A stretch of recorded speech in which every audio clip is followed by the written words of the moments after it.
бірде қолынан бәрі келетін мықты ұста болады. Сол ұстаның жасы келіп, басшысынан жұмыстан босатылып, демалысқа шығуына рұқсат сұрайды. Бастығы оның шеберлігін қимай, тағы да біраз уақыт жұмыс істей тұруын өтінеді.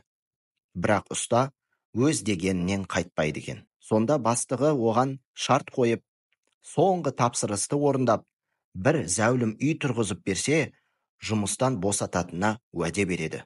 Әлгі ұста демалысқа тезірек шығуды қалап, соңғы тапсырысты ықылас ниетсіз жылдам орындап береді екен. Ықылассыз орындалған жұмыстың сапасы да әрине өз деңгейінде жақсы болып шықпайды. Сөйтіп тапсырысты орындап болған ұста басшысына салынған үйді тапсырады.